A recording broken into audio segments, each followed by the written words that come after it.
I am CACS Kamna Samani and a faculty at Navkar Institute and with a teaching experience of more than 8 years. Navkar Institute has been a top-notch institute in providing coaching for professional courses like CA and CS and boast of ranks in both the courses in almost every attempt. With me today are Mustafa Sabatra. He secured first rank at CS Foundation, second rank in CS Executive, and fifth rank in CS Professional. With an All India rank up his sleeves at all levels of CS, Mustafa is the son of a proud father who used to make both ends meet by driving a school van. Despite all odds, Mustafa rose to be a shining star in his family and, of course, a pride for Navkar Institute. And currently, he is pursuing his internship. And the second one, Nikita Lakhayani, she secured 4th rank in CS Executive and 10th rank in CS Professional. She is working as a company secretary with MNC. Basically, she started her CS after BCom. She lost her father as a child. With no guiding figure over her head, Nikita overcame all her problems on her own with courage and confidence. Now, my first question is to Mustafa. Mustafa, how does it feel getting a rank in CS Foundation, CS Executive, as well as CS Professional?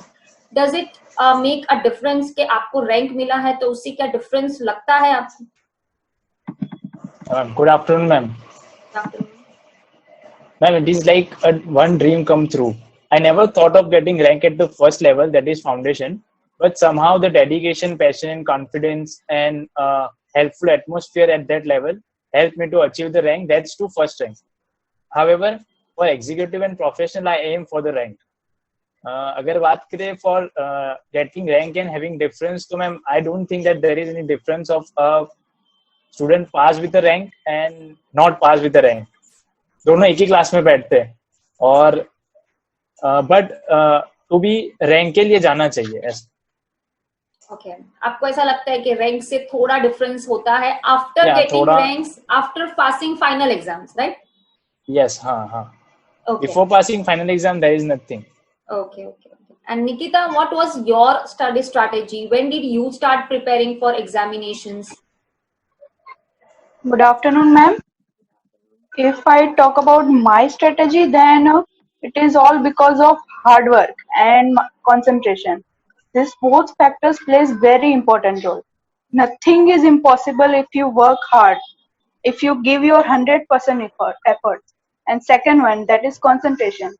हर एक students को नौकार के class में हर एक lecture में अच्छे से concentrate करना पड़ता है and they have to jot down each and every point that the faculty explains to you, because in the reading vacation it plays really important role. You can remember a topic by reading that small points. That was my strategy. And second question, that was when you start reading. I started reading at the first day when I joined नौकार. मैं हर रोज teacher जो भी class में पढ़ाते थे faculties को घर पे जाके रिवाइज करती थी उसको at least 2 to 3 hours a day. Okay, मतलब अपार्ट फ्रॉम लेक्चर्स रिवीजन आपका डे टू डे चलता ही था. लेक्चर्स के बाद में भी आप डेली रिवीजन करते थे. Very good. Alright, that Nikita की बात से ये प्रूव होता है कि nothing is impossible if you are determined and ready to put 10,000% of efforts to achieve it. Our syllabus is not tough. The only thing it requires is mental stability. Now, Nikita, one more question. How did you prepare for the MCQ subjects? Did Navkar material help you in practicing the MCQs? As you all know, MCQ subjects are most scoring subjects. In these subjects like cost accounts, taxation, in this you can score very well. But your logic should be clear. And second point is practice. Practice makes a man perfect. And the Navkar material, in which we used to have a 50 to 100 questions for each topic. तो आपको नवकार के material में हर एक topic के सारे questions आपको practice करने हैं घर पे जाके. फैकल्टी आपको पढ़ाती है कोई भी topic, then you should practice it at home. And if you have any query, all Navkar faculties are always available. Alright, thank you. Now Mustafa, CS में मेजॉरिटी सब्जेक्ट्स थियोरेटिकल होते हैं. एंड इतना सारा कंटेंट रीड करके आप लर्न कैसे करते थे? मैम फ्रेंकली बोलूं, लर्न तो कभी होता ही नहीं था पूरा। इतना सारा कंटेंट, एक्ट, रूल्स, रेगुलेशंस, ऊपर से अमेंडमेंट्स। बट याद रखना है तो रिवीजन बहुत इंपॉर्टेंट है। जितना ज्यादा रिवीजन करते हो उतना माइंड में रहता है, जितनी बार पढ़ा है उतना याद रहता है। थोड़ा स्मार्ट वर्क और मगअप भी चाहिए, क्योंकि काफी पॉइंट्स ऐसे होते हैं जिसे मगअप ही करना है, कुछ लॉजिक होता नहीं है उसके पीछे। तो वहां पे हम मगअप स्ट्रेटेजी यूज करते हैं। जैसे स्टेप है तो हमको मगअप करना पड़ता है दैट हाँ इसके बाद यही है। बट बहुत सारी चीजें कंसेप्चुअल होती है, जैसे केस लॉज में काम आती है। सो वहां पे आपको स्मार्ट वर्क करना है कि हाँ ये ऐसा है तो फैक्ट ऐसे याद ही रखना है। सो वो बहुत ही इंपॉर्टेंट रहता है अपने को याद करने के लिए। और छोटे छोटे पॉइंट्स तो नोट्स बनाने हैं, मॉड्यूल में लिख के रखना है बट हाँ, क्योंकि वो रिविजन के टाइम याद रहता है एंड वो एग्जाम के टाइम याद रहता है। ऑलराइट, यानी मुस्तफा स्टूडेंट्स अगर क्लास में अच्छे से ध्यान दे, कंसेप्ट्स वही समझ ले और बुक्स में जो पॉइंट, अपनी बुक्स में जो नोट्स बनाने का जो हैबिट आप बोल रहे हो वो अगर वो लिख ले तो आधी मेहनत तो उनकी वहीं पूरी हो जाती है, राइट? यस मैम, ऑब्वियसली, क्योंकि मैम मेन बेस तो अपना क्लास से ही बनता है। आप क्लास में जो समझते हो, क्योंकि जो समझाते हैं और खुद से पढ़ने से अच्छा जो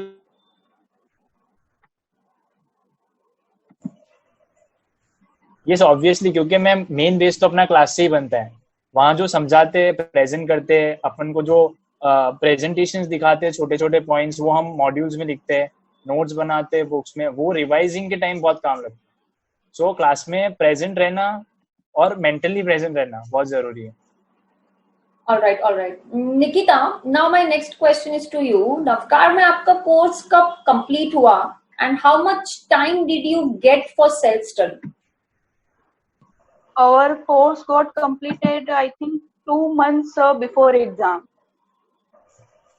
So we Okay. got this 2 months, and in this 2 months, yes, ma'am. आपने 2 महीने बहुत ही अच्छे से पढ़ाई की और एग्जाम्स लिखी होगी। Yes, I used to wake up at 4 a.m. in the morning for completing all studies and revising all this.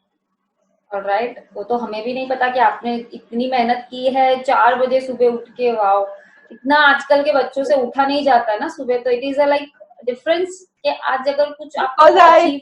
हाँ, because I used to study in the morning. I do not like to जागना मुझे पसंद नहीं है रात को। हाँ, सही बात है, सही बात है।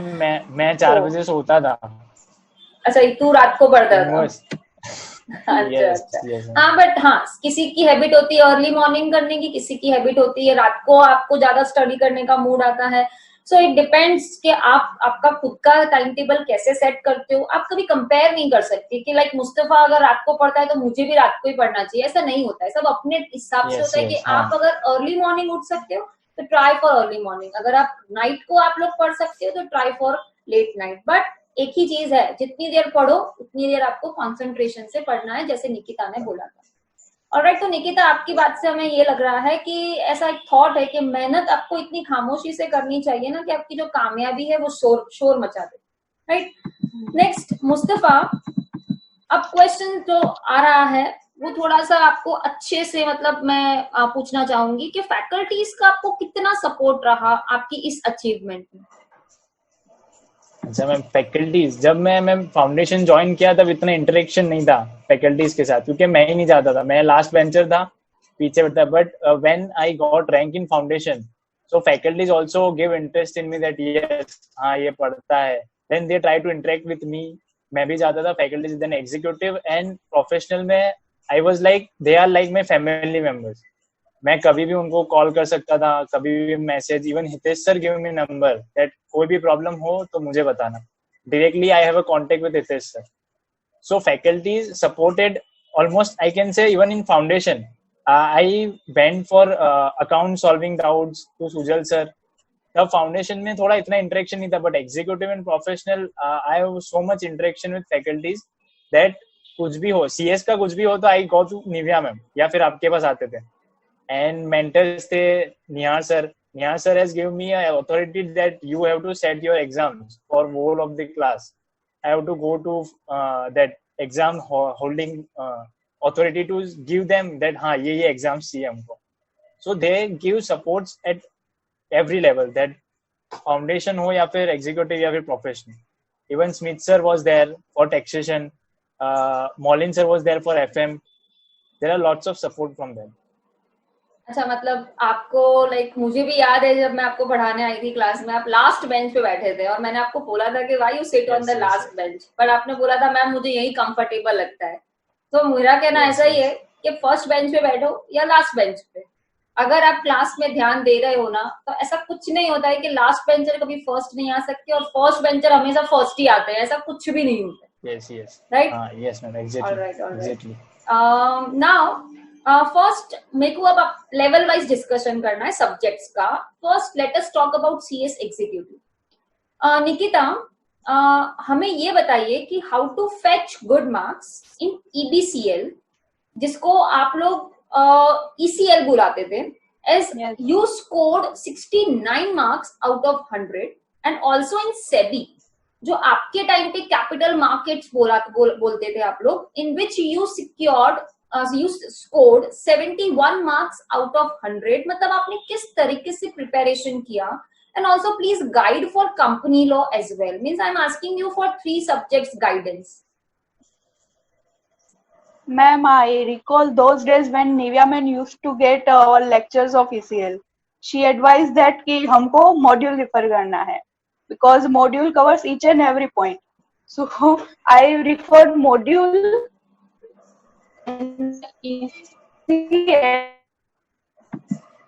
बोलू? Yes. Ma'am, I recall those days when Nivya ma'am used to take lectures of ECL. She advised us that you should refer module. So मैंने ECL का और सारे subjects में I referred module of every subject because it contains each and everything. And I used to jot down each and every point that the faculty is explaining to us during the lectures. वो हमको बहुत काम आता है because by reading those small points we can understand the topic easily. Alright, तो आप मतलब class में लेक्चर्स के साथ में पॉइंट्स नोट डाउन करते थे, right?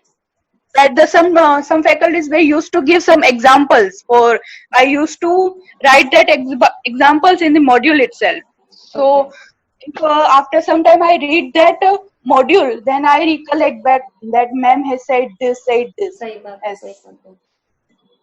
All right. Thank you, Nikita. And Mustafa, I want to know from you about 3 subjects. First is tax laws, in which you scored 81 out of 100.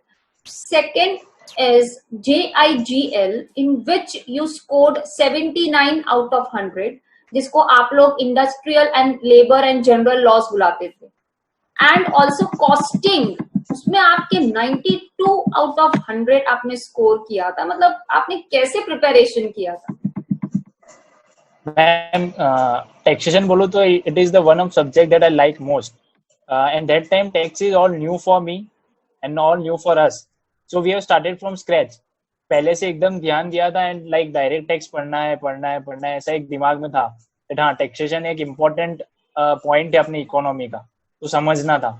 सो उस पर ज्यादा ध्यान दिया. तभी जीएसटी आया था, तो वो भी पूरा नया था, एकदम न्यू लॉ था हमारे लिए. So I used to study that very logically and conceptually. However ये एमसीक्यू सब्जेक्ट में थोड़ा बहुत ध्यान देना पड़ता है, क्योंकि आईसीएसआई के एमसीक्यू ऐसे होते हैं ना, जैसे जो ऑप्शन पॉसिबल होता है ना अपना आंसर, वो 4 ऑप्शन तो होते ही है. आप कैलसी पे करोगे ना, वो चारों ऑप्शन आपको दिखेंगे, बट इतना अपने को कॉन्सेप्चुअल क्लियर रहना पड़ता है ना कि हाँ यही आंसर है, ऊपर से नेगेटिव मार्किंग. सो टेक्स्ट में तो मेरा इंटरेस्ट ही मुझे लेके गया था कि हाँ ये पढ़ना है उसके वजह से. एंड मैंने जितने हो सके उतने एमसीक्यू सॉल्व किए थे. स्टेनर्स देखी थी, जो नौकार से बुक दी थी, उसमें काफी एमसीक्यूज थे. एक एक पॉइंट के 50-60 एमसीक्यूज थे, वो सॉल्व किए. बांगर थे, वो सॉल्व किया. फिर मॉड्यूल्स के पीछे के जो इंडेक्स के बाद जो आता था, एक चैप्टर के बाद लेसन राउंड अप करके, वो पढ़े. एमसीक्यूज मतलब जितने पॉसिबल हो सकते थे सब सॉल्व किए. मॉड्यूल्स की लाइंस पढ़ी, जो इम्पोर्टेंट थी वो पढ़ी, अंडरलाइन करके रखता था. सो टेक्स्ट लॉ में तो उसी. फिर आईजीएल बोले तो आईजीएल एक बेस, मतलब सारे एक्ट थे उसमें, लेबर लॉज, बोनस एक्ट था, ग्रेचुइटी. बट ये सारे एक्ट क्या है ना, दैट इतना लॉजिकल नहीं है, इसमें लिमिट्स ज्यादा याद रखनी होती थी. जैसे इतने एम्प्लॉय है तो फैक्ट्री कंपलसरी है, एस्टेब्लिशमेंट कंपलसरी है. सो इसका मैंने छोटे छोटे नोट्स बना के रखे थे दैट हाँ ये एक्ट है तो इतना याद रखना है। फिर जनरल लॉ, उसके अंदर ही जनरल लॉस था, वो थोड़ा टफ था, 30 मार्क्स का जनरल लॉस था। सो वैसे दोनों का मिक्सअप करके जैसे तैसे 80 आ गए, 79। And for costing, costing again वो मैथ्स बेस्ड था सब्जेक्ट, प्रैक्टिकल थोड़ा ज्यादा अच्छा लगता है, तो कॉस्टिंग में भी पहले से ध्यान था कि हाँ ये करना है, standard costing, marginal costing, formula based था। उसमें भी वैसे ही होता था दैट क्या होता है ना, उसमें थियरी ज्यादा पूछता है ICSI, और हम लोग ज्यादा जाते हैं सम्स के पीछे। तो बट मैंने कॉस्टिंग में तो मॉड्यूल ही की थी, क्योंकि उसके अंदर जो एक एक लाइन होती है ना उसमें से MCQ आता है, और उसमें भी ऑप्शंस रहते हैं, all of above, none of above, उसमें बहुत कंफ्यूजन रहता है। तो ऑलमोस्ट 50-50 मार्क्स होता है उसमें, थियरी 50 मार्क्स सम। बट हम क्या करते हैं, कॉस्टिंग है, प्रैक्टिकल सब्जेक्ट है, तो हम सिर्फ सम करते हैं, एंड देन जब पेपर देखते हैं तब ओ माय गॉड ये तो थियरीज है। सो उसमें वो ध्यान रखना है दैट कॉस्टिंग है, टैक्स है, टैक्स में भी ऐसा नहीं है दैट आपको समझ ही आते हैं, टैक्स में भी आपको थियरीज पूछते हैं दैट हाँ आपका कॉन्सेप्ट क्लियर है या नहीं। सो उसके लिए आपको मेन मॉड्यूल्स करने और जितने MCQ पॉसिबल हो सकते हैं उतने MCQ सॉल्व करने। ऑलराइट, मतलब आपका कहना ये है कि प्रैक्टिकल सब्जेक्ट्स में भी थियरी ही ज्यादा पूछते हैं, because if you are not clear with the provision, आपको टैक्स का प्रोविजन ही नहीं पता है, या कॉस्टिंग के फॉर्मूलाज या बेसिक्स ही नहीं पता है, तो आपका मतलब फॉर्मूला मतलब सम्स आपको कैसे करना आएगा अगर आपको थियरी नहीं पता है। यस ठीक है, यहाँ पर हमने एग्जीक्यूटिव का डिस्कशन खत्म किया। Now I am coming to professional. Professional है ना, उसमें सिलेबस इतना वास्ट है एंड सब कुछ थियरी है। So Nikita, how did you cope up with all that things? मतलब इतनी थियरी आपने कैसे पढ़ी? मैं क्लास में ज्यादा ध्यान देती थी, एंड देन फिर घर पे जाके वो थियरी के छोटे छोटे पॉइंट्स बनाती थी, and that points were really helpful during the exams, just one day before the exam, because by reading that point we will get idea of whole of the topic. Alright. So by this I learned और आपके 68 marks है ethics, governance, sustainability वाले topic में, and 60 marks है drafting में। And drafting में score करना it's very difficult. आपने कैसे उस सब्जेक्ट्स में मेहनत की? ड्राफ्टिंग में तो हमारे निव्या मैम थे, तो उन्होंने हमको पूरा बुक बनवाया था that these are the agreements that you should learn, and what are the common points in every agreement, what are the common points in pleadings, petitions. By learning that way I scored in drafting. अच्छा, do you feel drafting में writing practice जरूरी है? What ma'am? Drafting में writing practice जरूरी है?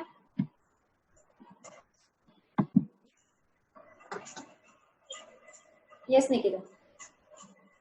Drafting में ma'am class में practice करवाते थे कि you should write this, but in at home you should write at least 1 to 2 agreements during 15 days or fortnightly. So it will help you that what should I write in this agreement, what should I write this in this agreement. So at that way. Okay. And Mustafa, आपके professional में secretarial audit, compliance management वाला जो subject है उसमें 63 आए हैं, and again it's truly appreciable. और also IPR, जिसको ओपन बुक एग्जामिनेशन कहा जाता है, बट वो जनरली उसमें ही ज्यादा बच्चे फेल होते हैं, बिकॉज भले ही ओपन बुक है बट जो ICI पेपर निकालती है, वो ICSI जो पेपर निकालती है वो बहुत टफ निकालती है। एंड आपके उसके अंदर 59 मार्क्स है, एंड हाउ आपने कैसे उसमें स्कोर किया है? बिकॉज इतना मार्क्स स्कोर करना IPR में it's very difficult. Yes ma'am, सबसे पहले बात करें सेक्रेटरी ऑडिट की, तो मैम ये सब्जेक्ट मैंने इसलिए ध्यान से पढ़ा था that I was like that secretary audit ये हमारा एक ब्रेड एंड बटर है। सो क्योंकि फ्यूचर में यही काम लगता है सेक्रेटरी ऑडिट, क्योंकि कंपनी सेक्रेटरी को यहाँ पे यही एरिया में ज्यादा जाना है।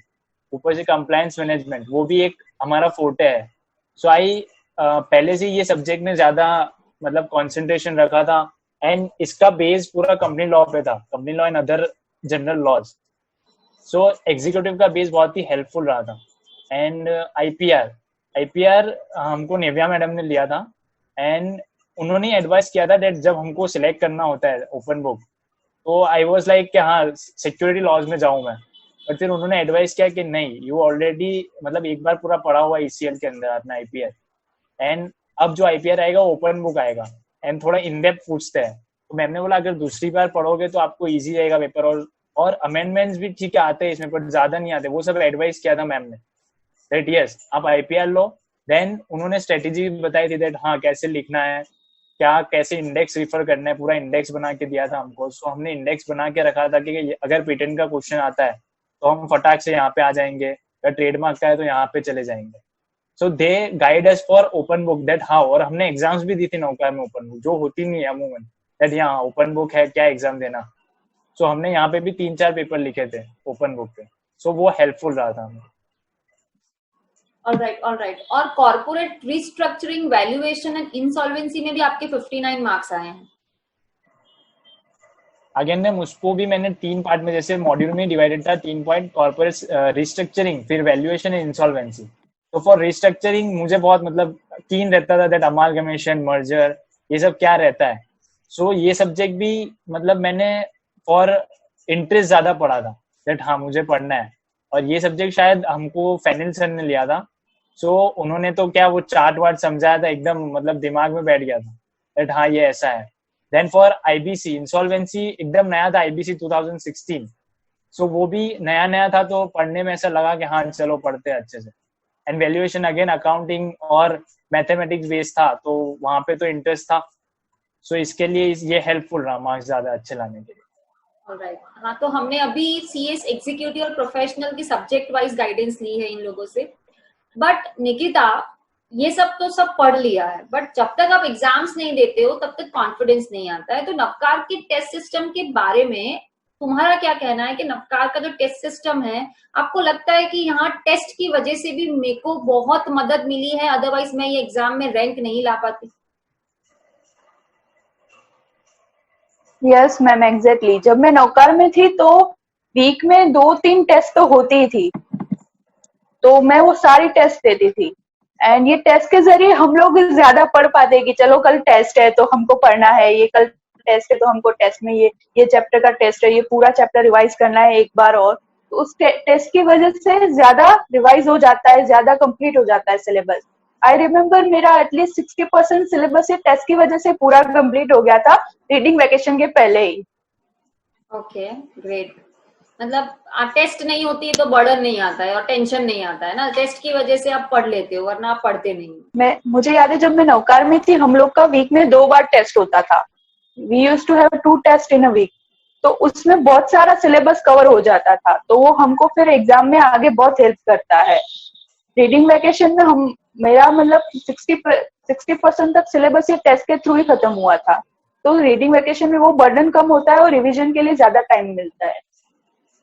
Alright, thank you. And basically, Navkar is known for its examination system. Mustafa, next question I would like to ask you that revision के लिए आपने क्या strategy use की थी? मतलब कितनी बार तुमने revise किया और कोई special points तुम बताना चाहोगे viewers को? मैम मैंने जो रिवीजन था ना उसको 3